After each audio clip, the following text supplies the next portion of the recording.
sobre o milênio. Nós vamos falar sobre novo céu, nova terra.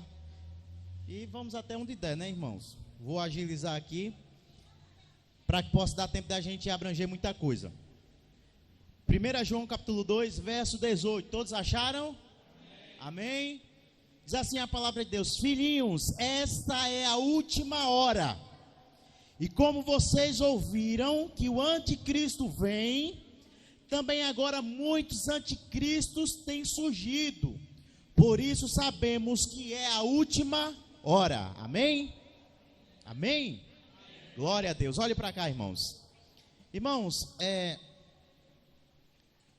lá no livro de Mateus capítulo 24, no texto que nós lemos semana passada, há uma parte que diz que por se multiplicar a iniquidade ou a maldade, que é a mesma coisa, o amor de muitos esfriarão. E eu tenho me preocupado muito com a posição da igreja de Cristo nesses últimos dias, porque quando se fala que o amor de muitos esfriarão, não é apenas o nosso amor para com Deus, não é apenas o meu amor como cristão para com Deus que tem se esfriado por conta das adversidades, das lutas, da perseguição da igreja, do inimigo que vem perseguindo o povo de Deus, desde lá do início, e agora a perseguição tem sido mais intensa, e por conta disso o amor de muitos tem se esfriado, mas não apenas nesse sentido, mas no sentido do amor em geral. Não só o meu amor para com Cristo, mas o meu amor para com a palavra de Deus. O amor do cristão para com a palavra de Deus tem se esfriado. As pessoas hoje já não têm mais o prazer de ler a palavra de Deus, de estudar a palavra de Deus. Quando nós pegamos um texto, como nós lemos semana passada, um texto comprido, né? Tem pessoas que dizem, mas para que ler isso tudo? É muito grande, não precisava. A bem da verdade é que nós vivemos uma época onde o amor tem se esfriado ao ponto de nós termos preguiça de ler a palavra de Deus. O amor de muitos tem se esfriado no intuito de buscar o conhecimento da palavra de Deus. O amor de muitos tem se esfriado no sentido de amar o seu próximo. É interessante que há muito tempo atrás, vou colocar aí 10, 15 anos atrás, ou 20 anos atrás, alguém matava alguém, assassinava, dava um tiro e matava alguém, as pessoas se compadeciam. Nossa, fulano foi morto a tiros, e as pessoas se compadeciam, outros até choravam. No tempo que nós estamos vivendo, o amor do ser humano para com o seu próximo tem se esfriado tanto, que hoje quando alguém é assassinado, para muitos se torna algo comum, para muitos se torna algo normal, algo natural. Quando chega a reportagem, os primeiros que aparecem são as crianças, é como se fosse um motivo de festa.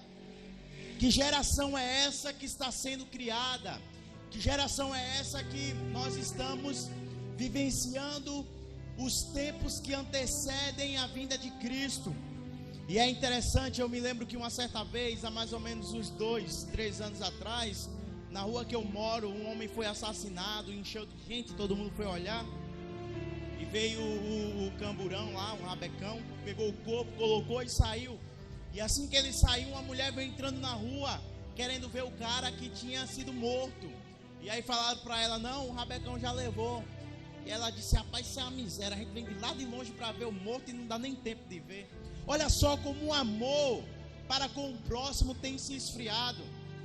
E nós, como igreja de Cristo, temos que estar atentos.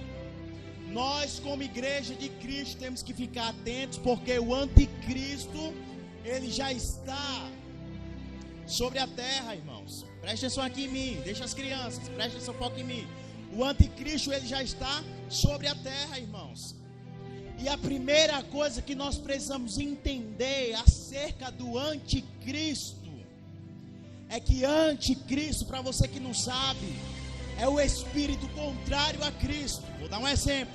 Se Cristo é amor, o anticristo ele é maldade. Se Cristo ele é paz, o anticristo é sofrimento, porque antes é tudo que é contrário a Cristo.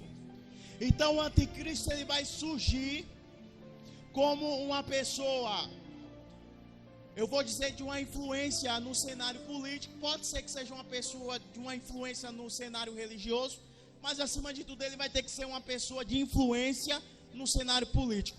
E quem irá apresentar o anticristo para o mundo é o falso profeta. Nós não sabemos quem é o falso profeta, nós também não sabemos quem é o anticristo. Eu me lembro que houve um tempo aí atrás que disseram que o anticristo era o Papa João Paulo II. E o Papa morreu, passou. Aí depois disseram que o anticristo era o Barack Obama. E veio o Barack Obama e passou. Aí disseram que o anticristo era o Papa. Aí daqui a pouco eu ouvi até falar que o anticristo era Jair Messias Bolsonaro. Na verdade as pessoas fazem especulações, mas a bem da verdade é que nenhum de nós sabemos quem é o anticristo. Porém a Bíblia nos dá alguns respaldos. A Bíblia nos dá alguns direcionamentos para que nós venhamos entender quem será o anticristo na hora que ele surgir. Então a primeira coisa que nós precisamos entender é que quem irá apresentar o anticristo para o mundo é o falso profeta.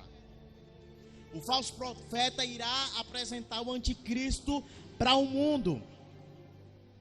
Então o anticristo ele vai ter naturalmente uma influência muito grande no meio do cenário político, porque o anticristo, quando ele surgir, ele vai surgir como uma pessoa boa. Eu quero que você entenda que quando a igreja de Cristo ela for arrebatada, o mundo vai entrar em um caos. O mundo vai entrar em uma guerra, em um colapso, como falamos aqui na semana passada. E nenhum presidente, nenhum governante vai conseguir encontrar uma solução para acalmar o mundo que está em guerra. Então, o falso profeta irá apresentar o anticristo como líder político. E o anticristo ele vai promover a paz mundial. O anticristo ele não vai se apresentar como uma pessoa má. O anticristo ele não vai se apresentar como uma pessoa prepotente, não, ao contrário. O anticristo irá se apresentar para o mundo como uma pessoa boa, como uma pessoa amável. Ele vai vir para trazer a paz mundial entre os países que estão em conflitos.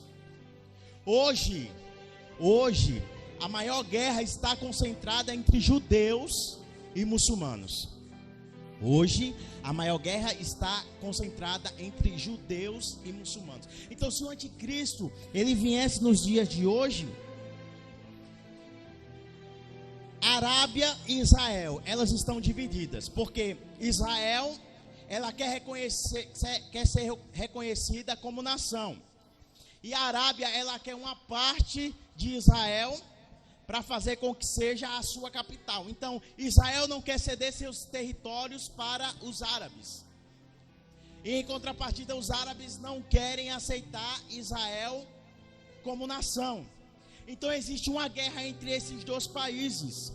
Vamos imaginar que o anticristo ele viesse hoje. Ele iria entrar no meio desses dois países e ele iria promover uma paz entre esses dois países.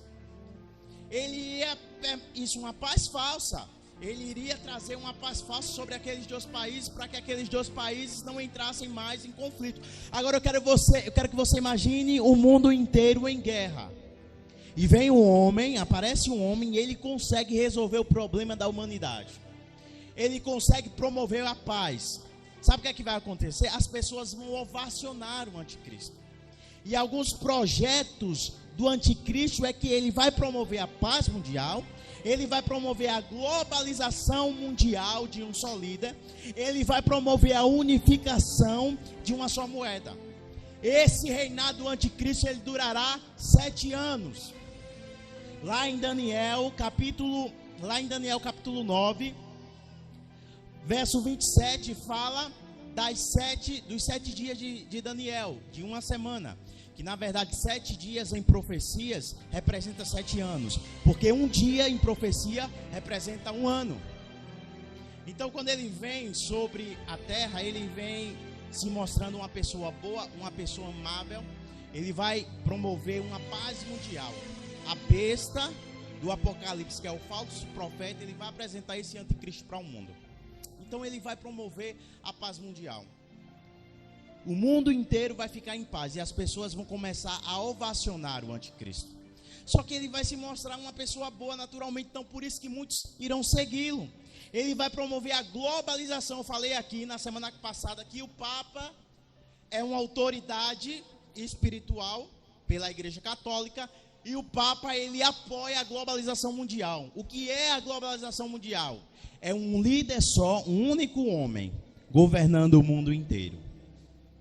Se nós pegarmos hoje, cada país tem o seu presidente. Então, o presidente dos Estados Unidos não pode mandar no Brasil. Por quê? Porque o Brasil tem o seu presidente. Então, a globalização mundial, ela dá a seguinte ideia, que vai se anular todos os presidentes. E vai se levantar um chefe de Estado na ONU. E esse chefe de Estado, ele vai governar toda uma nação, todo mundo. Isso é uma globalização mundial. Um só líder acima de todos. Um só líder acima de todos. A igreja do arrebatamento já vai estar no céu. Porém, aqui na terra vai ficar aqueles cristãos que na hora H estavam em pecado e não subiram. E esses cristãos irão passar por perseguição. Então preste atenção aqui em mim. Quando você vê no jornal um homem assinando um tratado, e esse tratado promove uma paz que irá durar 7 anos, irmãos, dobre o teu joelho e se prepara, porque Jesus Cristo está voltando. Quando você vê no jornal, fulano de tal, ele assinou um acordo de paz, um tratado entre tal país e tal país, e esse tratado durará 7 anos. A Bíblia diz que o tratado que o anticristo irá assinar de paz durará 7 anos. Então, hoje não tem como nós sabermos quem é o anticristo, mas quando ele surgir, tem como nós sabermos. Porque nós vamos saber que ele será um líder político e ele irá assinar um tratado de paz que durará 7 anos. E esses 7 anos serão divididos em 2 etapas. 3 anos e meio, onde o anticristo ele vai se demonstrar ser uma pessoa boa. E ele vai promover não apenas a globalização mundial, não apenas a paz mundial, mas ele também irá promover a unificação de uma só moeda, dando início à marca da besta que está lá em Apocalipse capítulo 13, versos 16, 17 e 18. Irmãos, nós não sabemos que marca é essa. Pode ser um chip? Pode. A marca da besta pode ser uma tatuagem? Pode. A marca da besta pode ser um tratado que você vai assinar? Pode. A Bíblia não diz se é um chip, a Bíblia não diz se é uma tatuagem, a Bíblia não diz se é um tratado, a Bíblia só diz que será uma marca. Só que o grande X da questão é que ele irá promover a unificação de uma só moeda, ou seja, não vai existir mais o dólar, não vai existir mais o euro, não vai existir a libra, não vai existir o peso, o dinheiro vai ser extinto da terra. Por quê? Porque ele vai vir com o discurso de que o dinheiro é o que está causando a guerra nos países. Então as pessoas vão apoiar ele. Então o que é que vai acontecer? O dinheiro não vai existir mais. Eu acredito, eu Anderson, estou falando a Bíblia não diz isso. Mas eu, Anderson, acredito que talvez a marca da besta seja um chip. Porque se nós formos olhar, do ano de 2002 para cá, na verdade do ano de 99 já existe, os carros começaram a ser fabricados com um chip dentro da chave. Eu digo isso porque é a minha área de trabalho. Com um chip dentro da chave. E nesse chip está contida as informações do carro. Você que tem o seu carro aí 2005, 2006, 2012, 2020, tem um chip dentro da chave do seu carro. E você sabia que o seu carro só liga se o chip estiver dentro dessa chave? Aí primeiro fizeram os testes desse chip nos carros. E foi aprovado. Foi aprovado. Porque você deixa o seu carro na rua, o ladrão ele pode até arrombar, mas ele não consegue levar o carro. Por quê? Porque o carro só vai ligar com a chave que tem um chip. Então pegaram agora esse chip e começaram a implantar em animais. O animalzinho ele se perdia na rua e nesse chip estava lá localizado onde era que estava o animal. Nesse chip estava contido todas as informações do animal, a raça do animal, a cor do animal, quantas vacinas o animal já tinha tomado. E muitas pessoas que têm dinheiro implantaram esses chips nos seus animais, seja cachorro, gato. Só que o pior é que de um tempo para cá, mais ou menos uns 4 anos para cá, esse chip começou a ser implantado em pessoas. E esse chip, por curiosidade ou não, começou a ser implantado na mão direita das pessoas. E a Bíblia, ela vai dizer lá no livro de Apocalipse, capítulo 13, que a marca da besta, ela será implantada na testa, que é a fronte, ou na mão direita. E por coincidência ou não, o chip começou a ser implantado justamente na mão direita das pessoas. E quais são as informações da pessoa que está contida nesse chip? Tudo da pessoa está contido nesse chip. O RG, o CPF, certidão de nascimento, tipo sanguíneo, habilitação, a senha do cartão de crédito, o dinheiro, tudo está contido nesse chip. Existem maquinetas que a pessoa pega, quem tem o chip passa assim, ó. E é como se o chip já fosse o cartão de crédito, só que ele está implantado dentro da pessoa. E eu trouxe esse chip aqui para vocês verem. Esse chip é mais ou menos do tamanho de um grão de arroz. Está aí com você, né, Edson? É mais ou menos do tamanho de um grão de arroz. Eu vou pedir para que o Edson passe. E você olha, coloca na tua mão, vê como é esse chip. E vá passando de mão em mão aí para que os irmãos possam ver também. Tá? Eu não estou dizendo, irmãos, vou deixar bem claro, não estou dizendo que a marca da besta será um chip. Porém, eu estou dizendo que pelo andar da carruagem, tudo indica que será um chip. Porém, nós como igreja de Cristo não precisamos nos preocupar, porque antes disso Jesus Cristo virá buscar a sua igreja lavada e remida no sangue do Cordeiro. Onde está a igreja do arrebatamento aqui essa noite? Só que para aqueles que não subirem no arrebatamento da igreja por conta do pecado e ficar aqui na terra, só vai comprar e vender quem tiver a marca da besta. Se você não for selado com a marca da besta, você não vai poder comprar. Não vão te forçar a você adquirir essa marca. Não vão te forçar. Vai ser uma decisão sua. Vão chegar assim para você e vai dizer: Edson, um exemplo só. Edson, você vai querer receber a marca ou não? Se você quiser receber a marca, beleza. Você vem aqui rapidinho numa agulha, a gente coloca o chip, tá, beleza. Você pode comprar, você pode vender, você pode ir para onde você quiser, fazer o que você quiser. Porém, se você não quiser receber essa marca, você não vai poder ir no supermercado comprar comida. Você que tem uma venda, você não vai poder vender. Os vendedores, os promotores não vão te repassar produtos, porque vão ver que você não está selado com essa marca. Então, para você que ficar aqui na terra, se acaso você ficar aqui na terra, está repreendendo em nome de Jesus, porém a Bíblia diz que a salvação é individual. Você é que faz uma autoanálise da tua vida, como é que está a tua vida hoje, porque Jesus Cristo pode vir agora. Então, você é que diz como é que está a tua vida. E o que eu estou dizendo aqui, irmão, não é história de carochinha, não. Está na Bíblia. Se você não acredita, então rasga a Bíblia da tua vida. Porque a Bíblia diz que será assim. Só vai comprar e vender quem tiver a marca da besta. Então, para o crente que ficar aqui na terra, será muito difícil de ele conseguir sobreviver. Será muito difícil dele conseguir suportar todas as coisas. E a Bíblia diz que depois dos 3 primeiros anos e meio, virá a metade, que é a segunda parte da semana, mais 3 anos e meio. E o que é que vai acontecer? O anticristo, ele vai começar a ir para Israel. Ele vai começar a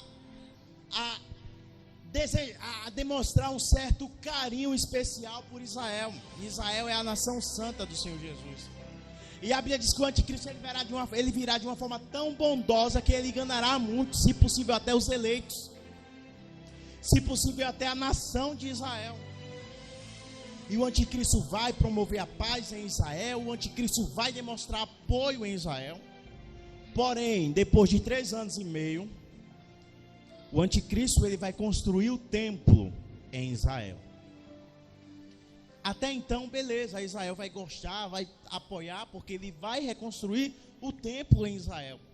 Vai reconstruir o templo em Israel, só que depois que o anticristo, presta isso aqui, ó. Depois que o anticristo, ele reconstruir esse templo em Israel, a Bíblia diz que ele sentará no trono do templo. E ele vai chegar para toda Israel e dizer: eu quero que vocês me adorem. Irmãos, Israel, que é o primogênito de Deus, é a primeira nação. A história da humanidade começa em Israel. Abraão foi o primeiro cara a ouvir a história do Evangelho. Deus disse que a descendência de Abraão seria inumeráveis como as estrelas do céu, os grãos de areia do mar. Então nós fazemos parte dessa descendência.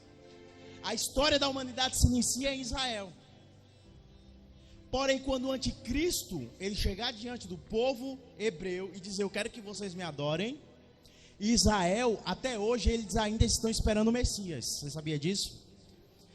Nós cremos que Jesus Cristo veio, ensinou, pregou, morreu por nós na cruz. Amém? Quantos creem nisso? Amém? Porém, se você for chegar para um judeu e dizer que Cristo veio ao mundo e morreu por cada um de nós, ele não vai aceitar. Por quê? Porque o povo judeu, ele não acredita que aquele Cristo era o Filho de Deus. Eles não acreditam que Jesus Cristo que morreu, que padeceu, era o Filho de Deus. Então até hoje eles ainda estão esperando o Messias. E eles acreditam que esse Messias ele virá do céu, como Deus. Então quando o anticristo chegar, sentar no trono e dizer: eu quero que vocês me adorem, porque eu sou Cristo, sabe o que vai acontecer?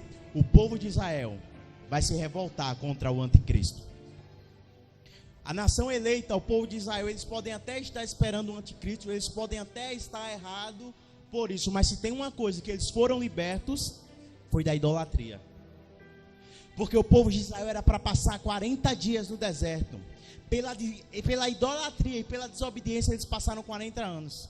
Então sabe o que é que aconteceu? O povo de Israel, eles conseguiram se libertar da idolatria. Então você nunca vai ver um israelita se curvando diante de homens.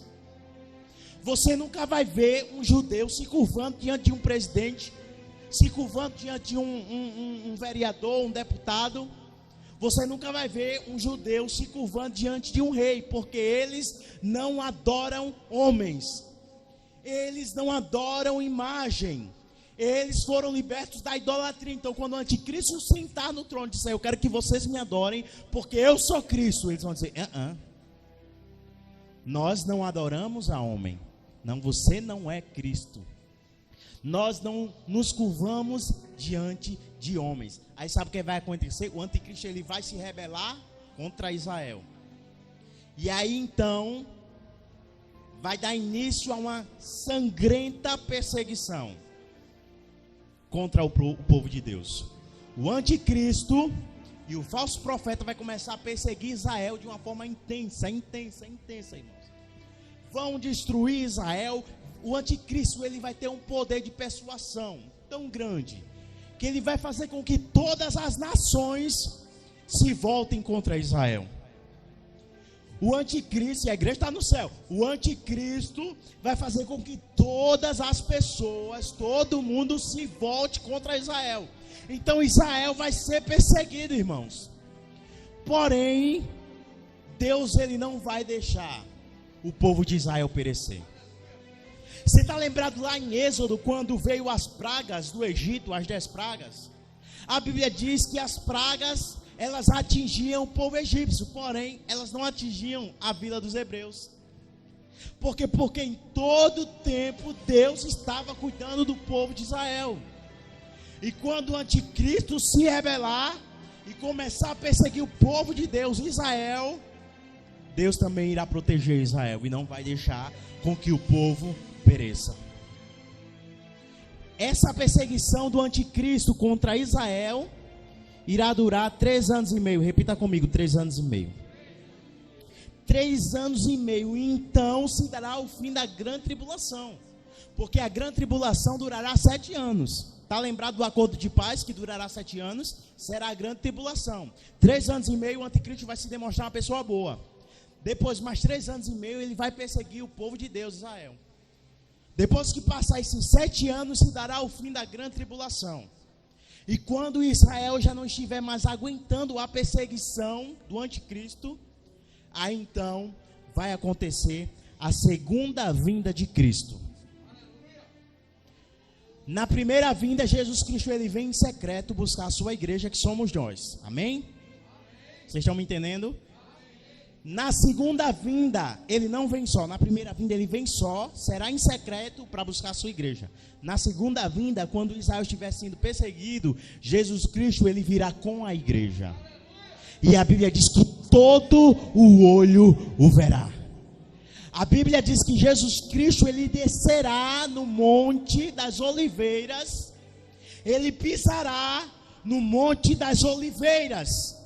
E quando Cristo ele vier com a sua igreja, que somos nós, a Bíblia diz que ele irá derrotar o anticristo e o falso profeta. Lá no livro de Apocalipse, capítulo 20, olha só, Apocalipse, capítulo 20, verso 2, diz assim: ele segurou o dragão o dragão e a antiga serpente, que é o diabo, Satanás, e o prendeu por 1000 anos, olha só, e o prendeu por 1000 anos, lançou no abismo, fechou e pôs selo sobre ele, para que não mais enganasse as nações, até que se completaram os 1000 anos. Depois disso é necessário que ele seja solto. Aqui é outra parte que a gente vai ler. Mas quando Jesus Cristo vier, ele vai prender, ele vai pegar o falso profeta, ele vai pegar o anticristo, ele vai lançá-los no lago de fogo. Ele vai pegar o diabo, porque você precisa entender que o anticristo é uma coisa, o diabo, Lúcifer, é outra coisa. É como se, eu vou dar um exemplo aqui, para que você venha entender. Existe a Santa Trindade. Quem é a Santa Trindade? Pai, Filho e Espírito Santo. Deus Pai, Deus Filho e Espírito Santo. O anticristo, como ele vem para tentar enganar a muitos, o diabo também ele vai lançar uma Santa Trindade do mal. É como se o diabo, Lúcifer, fosse o antideus, o anticristo sendo Cristo, o anticristo, e o falso profeta como se fosse o Espírito Santo. Você está entendendo? O anti-Espírito Santo. Então ele também vai formar uma trindade do mal. Quando Jesus Cristo vier livrar o povo de Deus, Israel, ele vai pegar o falso profeta e o anticristo e vai lançar eles no lago de fogo. E a Bíblia diz que todos aqueles, olha só, que receberam a marca da besta, a Bíblia diz que Deus lançará uma praga que comerá a sua carne, que comerá a sua língua, que comerá os seus olhos. E eles irão morrer, serão lançados no lago de fogo. A Bíblia diz que depois disso, Jesus Cristo irá pegar Lúcifer e irá prendê-lo por 1000 anos. Depois que Cristo prender por 1000 anos, Cristo irá estabelecer o seu reino aqui na terra. Eu estou correndo por causa do tempo, tá, gente? Cristo irá estabelecer o seu reino aqui na terra. E esse reino durará 1000 anos. E quem é que vai estar com Cristo? Israel, o povo de Deus que aguentou a perseguição. A igreja de Cristo que subiu para o arrebatamento vai estar reinando com Cristo. Aqueles mortos que morreram com Cristo também estarão com Cristo. E aqueles que ficaram na grande tribulação, perseveraram, não subiram no arrebatamento da igreja, porém quando ficaram aqui na terra, voltaram-se para Cristo, entregaram a sua vida para Cristo e não deixaram o pecado os dominar. Então esses também serão salvos. E a Bíblia diz que nós que somos igreja de Cristo, teremos poder até mesmo para julgar. E nesse milênio será estabelecido aqui na terra por Jesus, haverá paz, os homens não enganarão uns aos outros, a igreja de Cristo irá julgar com Cristo.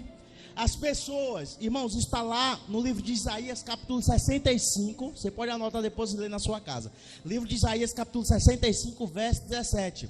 As pessoas terão 100 anos, mas não aparentarão ter 100 anos. As crianças, a Bíblia diz que elas crescerão com saúde. A Bíblia diz que o homem não vai querer mais matar um ao outro, não vai existir mais perseguição, não vai existir mais guerra, porque quem vai estabelecer o seu reino aqui na terra será o próprio Cristo. E esse reino milenar, ele durará 1000 anos. E depois que passar esses 1000 anos, a Bíblia diz lá no livro de Apocalipse, capítulo 20, verso 7, diz que Satanás, ele será solto. Às vezes não dá para a gente entender, mas Cristo, ele virá, ele livrará o povo do anticristo, vai jogar o anticristo e o falso profeta no lago de fogo, vai pegar Satanás e vai prender. Por que não matar logo Satanás? Tem coisas que nós não conseguimos entender agora. Nós só iremos conseguir entender naquele grande dia. Cristo, ele irá prender Satanás e depois de 1000 anos ele irá soltar o diabo. Ele irá soltar Lúcifer depois de 1000 anos. E sabe o que é que vai acontecer? O diabo, ele vai reunir um grande exército. Olha só, o verso 8 de Apocalipse capítulo 20 diz assim: e sairá para enganar as nações que estão nos 4 cantos da terra, Gog e Magog, a fim de reuni-las para a batalha. O número desses é como a areia do mar. Ou seja, preste atenção aqui. O diabo, depois que ele for solto, ele vai reunir um grande exército. E a Bíblia diz que esse exército de demônios que ele irá reunir será tão grande que será incontáveis como a areia do mar. Depois que ele reunir esse grande exército, ele vai vir para pelejar contra Cristo, contra os santos, que somos nós, os salvos de Cristo, contra os anjos do Senhor Jesus. E então acontecerá uma grande batalha. E nessa batalha, a Bíblia diz que Cristo irá derrotar Satanás e todo o seu exército. E dessa vez, Cristo, ele não irá pegar Satanás e irá prender, não. A Bíblia diz que Cristo irá pegar o diabo e irá lançá-lo no lago de fogo ardente. Mas Jesus, com seu grande exército de anjos, destruirá Satanás. Está lá no Apocalipse 20, verso 10. Verso 10. Depois que o diabo for lançado no lago de fogo, a Bíblia diz que haverá um grande julgamento. Um grande julgamento. E esse julgamento será o julgamento dos mortos. Mas que mortos? Porque a gente aprendeu semana passada que quando Cristo ele vier buscar a sua igreja, a Bíblia diz que primeiro os mortos que morreram com Cristo, eles ressuscitarão primeiro. Depois a igreja vai subir. Então que mortos é esse? Esses mortos são aquelas pessoas que morreram sem Cristo. Sabe por quê, irmão? A Bíblia diz que depois da morte, segue-se o juízo. Se morreu com Cristo, quando Cristo vier buscar a sua igreja, vai ser ressuscitado e vai para o céu. Se morrer sem Cristo, vai esperar o fim da história para ser julgado. Só que nesse julgamento, não é para ser julgado se aquele que morreu sem Cristo vai para o céu, não. É um julgamento para decidir para que parte do inferno ele irá. Sabe por quê? Porque aquele que morre sem Cristo não há mais salvação para a sua vida. Quando você vê uma pessoa assim, no caixão, e morreu sem Cristo, saiba que aquela pessoa, o inferno é o destino dela, irmão, não tem conversinha não. O inferno é o destino dela. Então pode ser que tenha pessoa que diga, não, eu vou deixar para aceitar Jesus lá na frente. Mas você pode atravessar a pista aí, um carro pode te pegar e você pode morrer em pecado. A vida mais importante nossa, igreja, não é essa não. Porque essa vida que nós vivemos aqui na terra, ela é passageira. A vida mais importante não é essa. A vida mais importante é aquela que nós vamos passar depois que nós morrermos. Porque essa vida será eterna. Seja ela com Cristo, seja ela sem Cristo. Uma coisa você pode ter certeza, ela será eterna. Então cabe a nós, enquanto nós estamos aqui vivos, a Bíblia diz que aquele que é santo, santifique-se mais. A Bíblia diz que aquele que é limpo, se limpe mais. Aquele que é puro, se purifique mais. A Bíblia diz, guarda o que tem para que ninguém roube a tua coroa. A Bíblia diz que aquele que está de pé, cuide-se para que não caia. Porque a Bíblia diz que naquele dia, grande será o ai.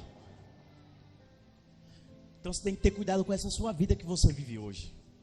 Sabe por quê? Porque a tua vida na eternidade, ela será o reflexo da tua vida hoje. A vida que nós vivemos hoje dirá como será a nossa vida na eternidade. Se a pessoa é uma pessoa boa, uma pessoa bondosa, uma pessoa que amava o próximo, uma pessoa que amava Cristo, uma pessoa que vivia a palavra de Deus, e na hora que ela morreu sem pecado, e em Cristo certamente o céu será o seu destino.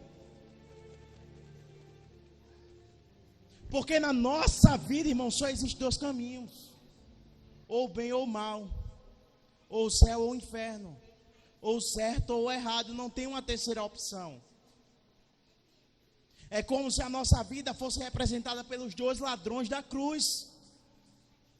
Um estava em pecado, mas na hora H ele pediu perdão e se arrependeu.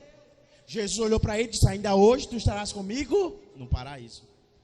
O outro representa uma vida de pecado, porque o outro estava sendo crucificado e estava xingando Jesus. Estava sendo crucificado, estava zombando de Cristo. Estava sendo crucificado e estava tendo orgulho de uma vida inteira de pecado. Então, eu respeito a religião de cada um, mas depois que morre, não adianta colocar a vela de sétimo dia, não adianta fazer a missa de sétimo dia, não adianta fazer aquela oração para que a alma daquela pessoa vá para um bom lugar, não adianta. As palavras mais sinceras, elas não são ditas em uma festa, elas são ditas em um velório. Porque é no velório que a esposa olha e diz: eu poderia ter amado mais, eu poderia ter cuidado mais. É no velório que o filho olha e diz: há 2 anos eu não falava com meu pai, eu poderia ter perdoado ele, eu poderia ter pedido perdão a ele. É no velório que as pessoas deixam para reconhecer a importância que aquela pessoa tinha. É no velório que as pessoas levam as mais lindas flores. Mas deixa eu dizer uma coisa: defunto ele não cheira, defunto não escuta, defunto não fala. Se você tiver que fazer algo, faça hoje. Seja o melhor pai que o teu filho pode querer ter. Seja a melhor mãe que o teu filho pode querer ter. Seja o melhor filho que o teu pai, que a tua mãe poderia querer ter. Seja o melhor esposo, seja a melhor esposa. Sabe por quê? Porque essa vida ela passa muito rápido. Essa vida é como um sopro. Imagina no cemitério. No cemitério estão não apenas pessoas que morreram, mas no cemitério estão enterrados naquelas lápides, naquelas tumbas, estão enterrados sonhos. Estão enterrados pais que não tiveram a oportunidade de abraçar os seus filhos. Talvez até tiveram, mas não fizeram. Estão enterrados filhos que não tiveram a oportunidade de abraçar os seus pais. E a minha pergunta é: de que forma nós temos administrado a vida que Deus nos deu? De que forma você tem cuidado e zelado da vida que Deus te deu? Entenda uma coisa: a vida é uma só.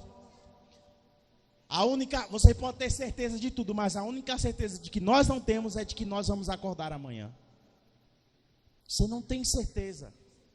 Mas a única certeza que nós temos é que um dia nós iremos morrer.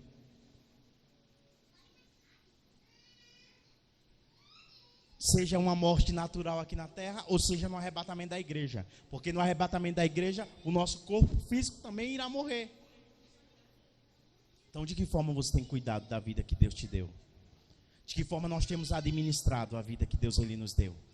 De qualquer forma, de qualquer maneira, muitas das vezes, irmãos, nós estamos tão acostumados aqui com esse mundo, que não passa pela nossa mente que Jesus Cristo pode voltar a qualquer momento. Nós temos, esse mundo, ele se impregnou de uma forma que nós estamos vivendo. De qualquer forma, de qualquer jeito.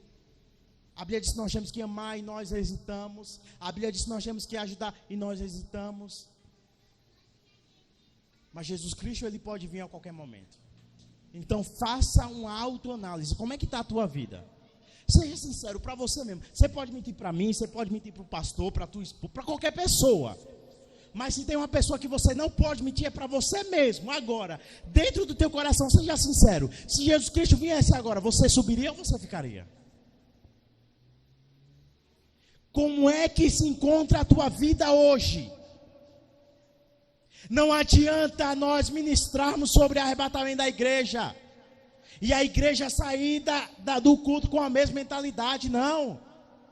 Você tem que sair daqui com a mentalidade de que realmente o tempo está próximo, de que realmente o noivo está vindo, de que realmente nós estamos vivendo os princípios das dores, de que a qualquer momento vai surgir um homem aí para governar o mundo todo.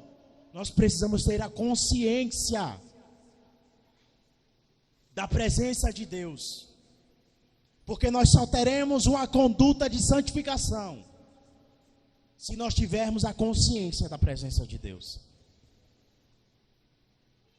Depois que Lúcifer ele for morto, a Bíblia diz que haverá um julgamento. E esse julgamento, haverá um julgamento dos mortos que morreram sem Cristo. A Bíblia diz que o livro da vida será aberto, e cada um será julgado segundo a sua vida. Aquele que o nome não foi achado no livro da vida será lançado no lago de fogo. Está lá em Apocalipse 20, verso 12, 13 e 14. Então sabe o que vai acontecer?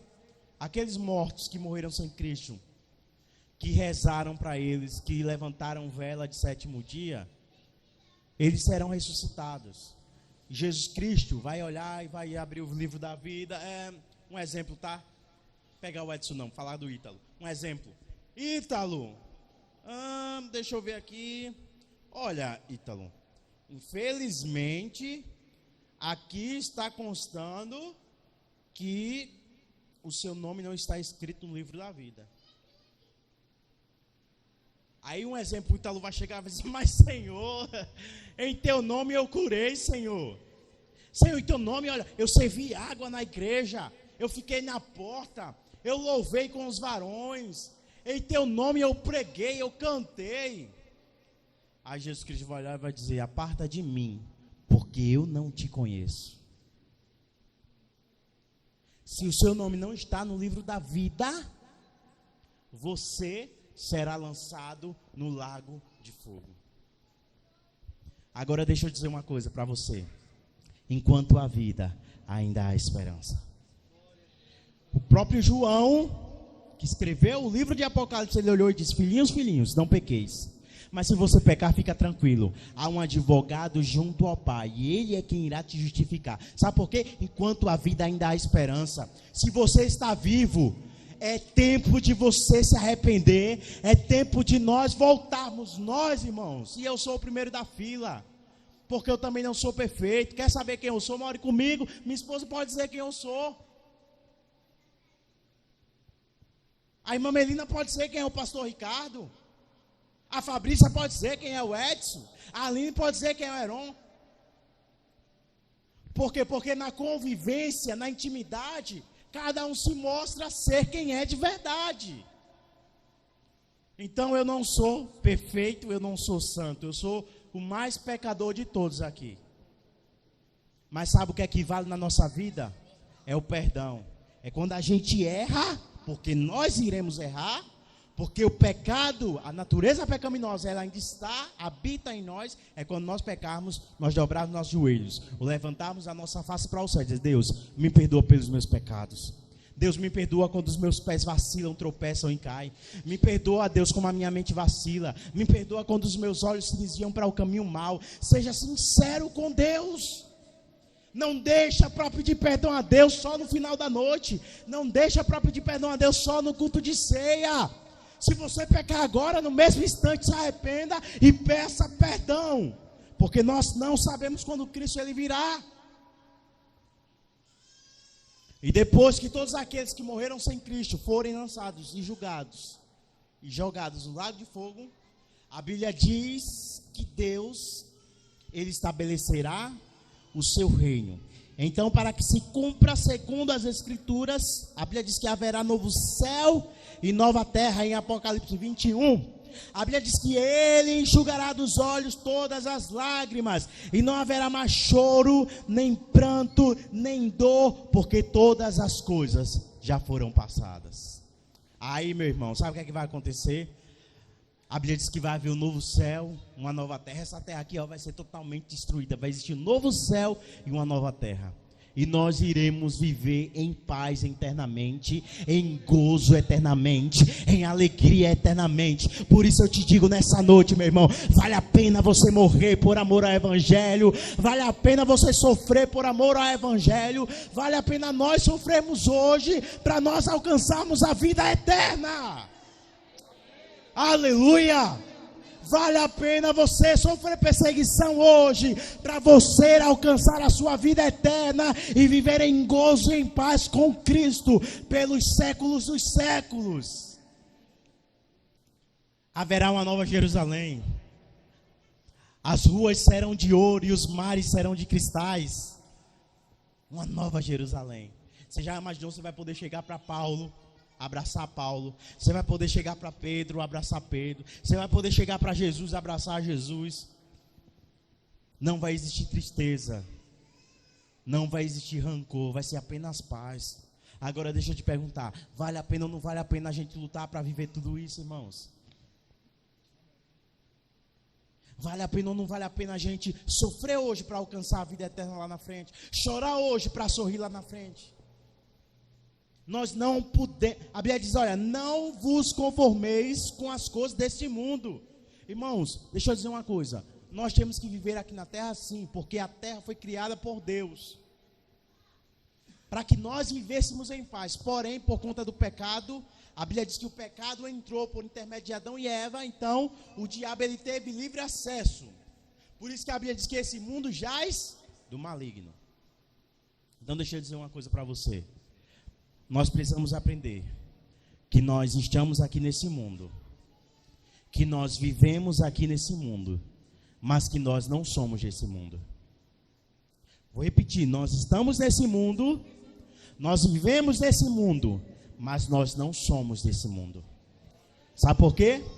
Porque um novo céu e uma nova terra está sendo preparado para mim e para você. Oh, aleluia! Ele virá sobre as nuvens, Jesus Cristo virá, e oxalá que nós sejamos a igreja do arrebatamento de Cristo. Aleluia. Então vale a pena, irmãos, nós sofremos tudo isso. Eu tenho tanta coisa aqui, eu queria poder falar mais, mas o tempo não dá, irmãos. Por isso que eu pulei muita coisa. Mas nós precisamos ter a consciência de que o tempo está se aproximando. O ponteiro do relógio está se alinhando. Talvez esse comprimido seja difícil de você engolir. Talvez seja amargo, mas essa é a realidade. Acredite você ou não, Jesus Cristo, ele está vindo buscar a sua igreja. Acredite você ou não, o palco para o cenário do anticristo, ele já está preparado. Eu falei das evidências na semana passada, eu falei das catástrofes, eu falei de tantas e tantas coisas que a Bíblia diz que já aconteceram, irmãos, e outras que ainda irão acontecer.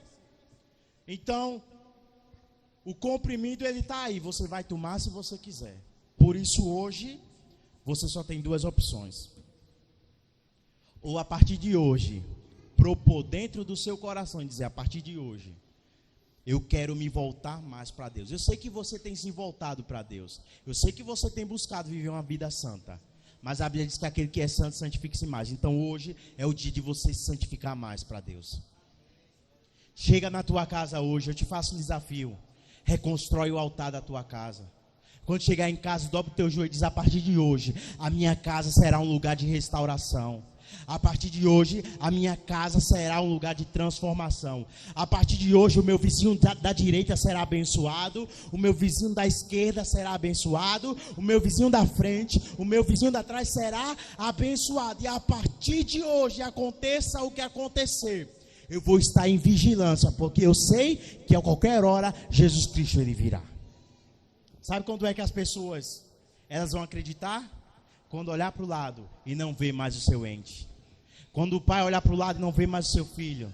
Quando o filho olhar para o lado e não ver mais a sua esposa, o seu pai, a sua mãe. Aí as pessoas vão acreditar.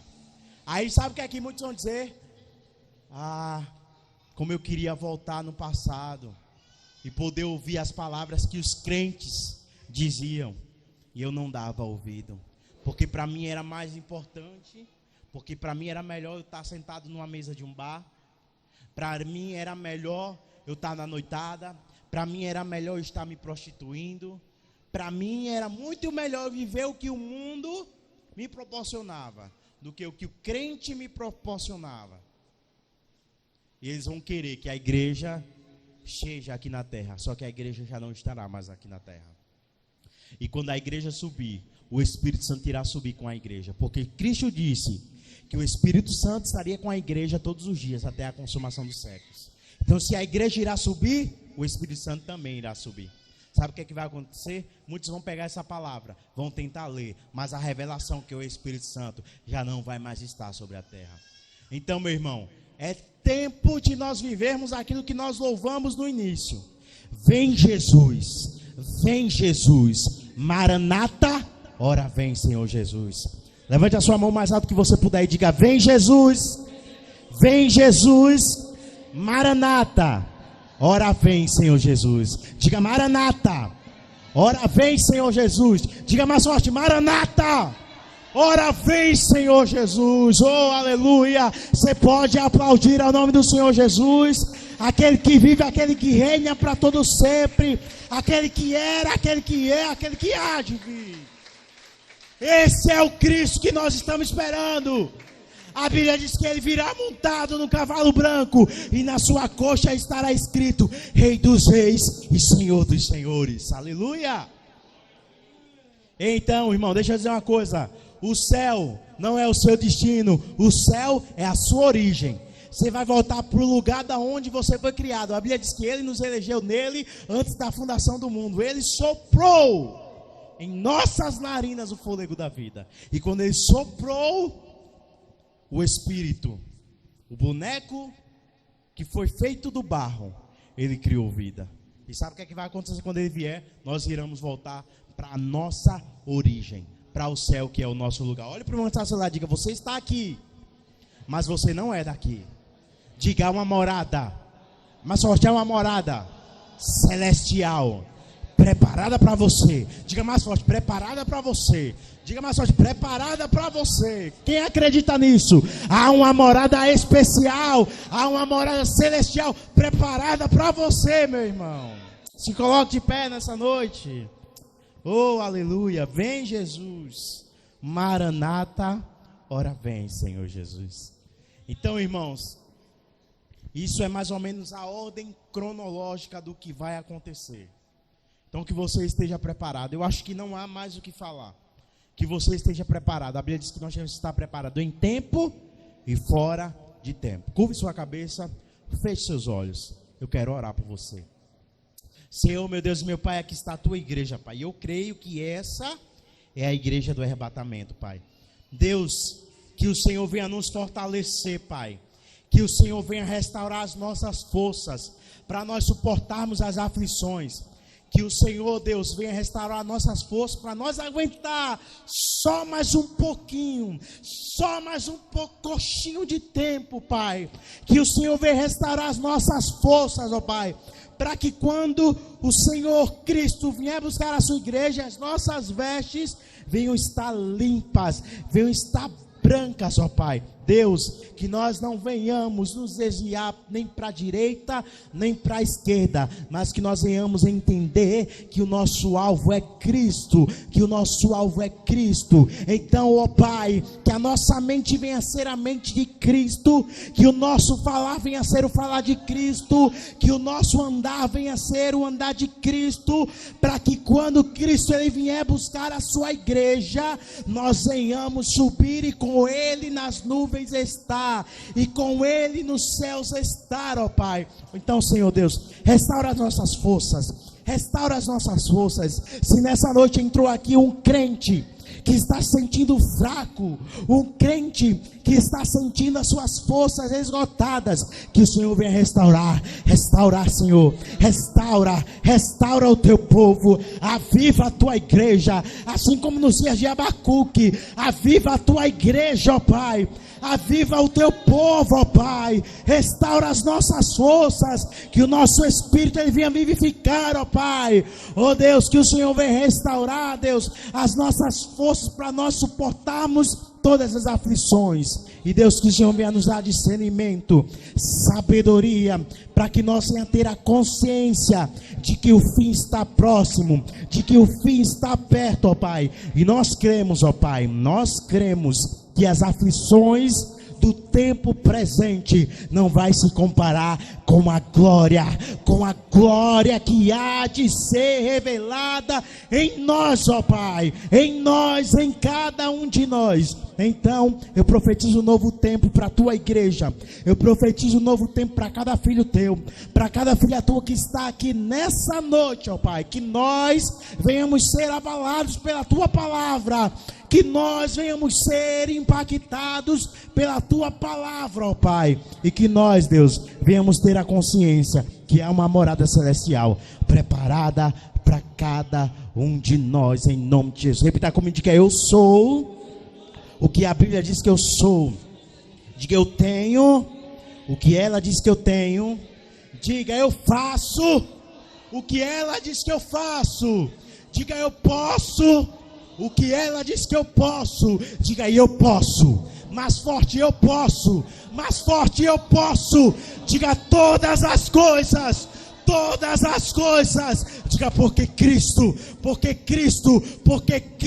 me fortalece. Se Cristo é a tua força, levanta a tua mão mais alto que você puder e dê um brado de glória nessa noite. Aplauda ao Senhor Jesus Cristo, porque Ele está aqui, Ele vive e reina para todos sempre.